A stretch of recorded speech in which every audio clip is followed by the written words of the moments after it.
This is a nice example of cataract extraction using Trypan blue and a nice example of pupil constriction midway through our case. So here we're going to start our pear incision using 1mm diamond blade. I like to use a preservative-free lidocaine on all my patients. It just seems to make them a lot more comfortable during the case. As we inject this lidocaine, note that that pupil is going to move around just a little bit.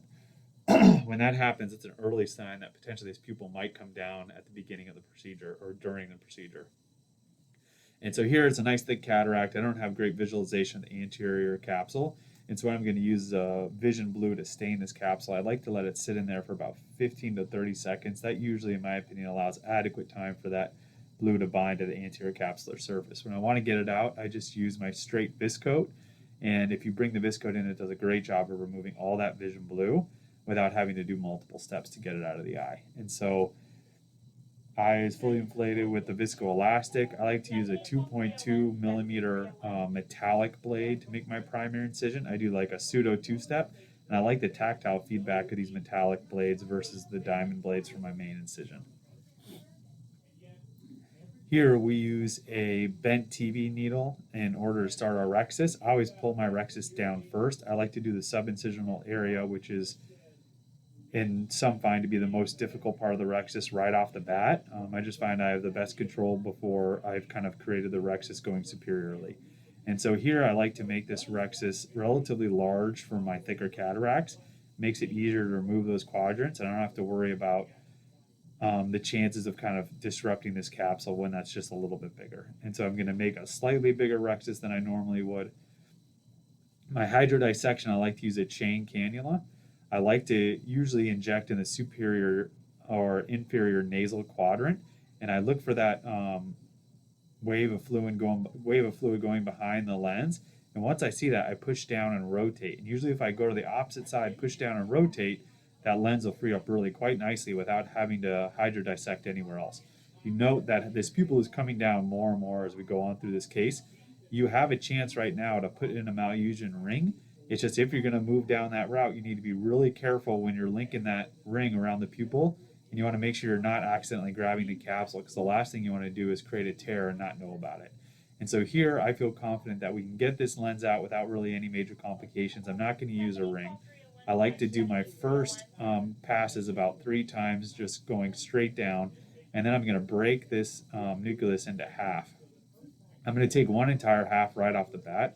I'm going to dive this conner wand posteriorly and then bring that entire lens segment up.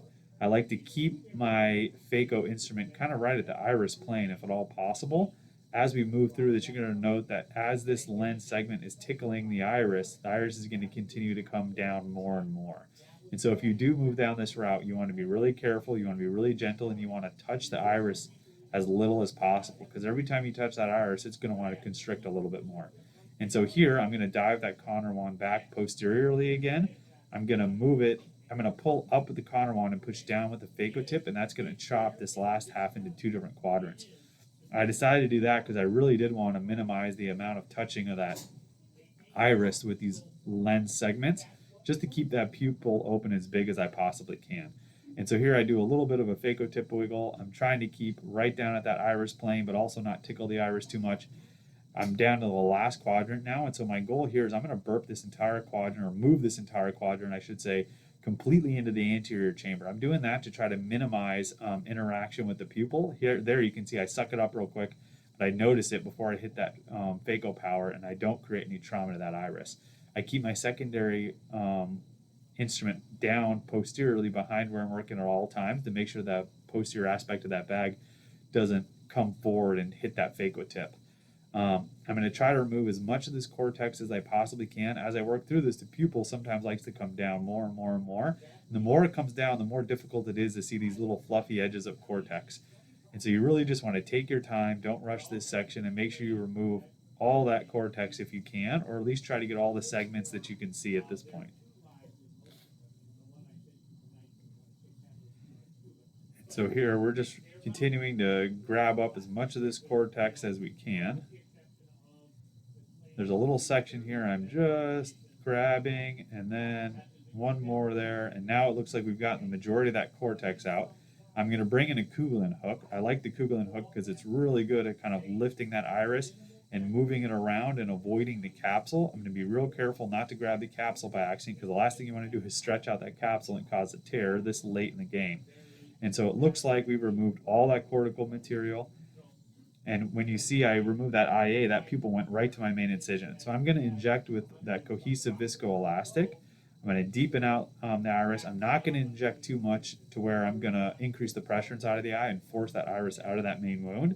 Right here, it is abutting that main wound, so I'm going to drop back into a little bit more viscoelastic, just subincisional, to try to give me space to inject this lens without it causing any trauma.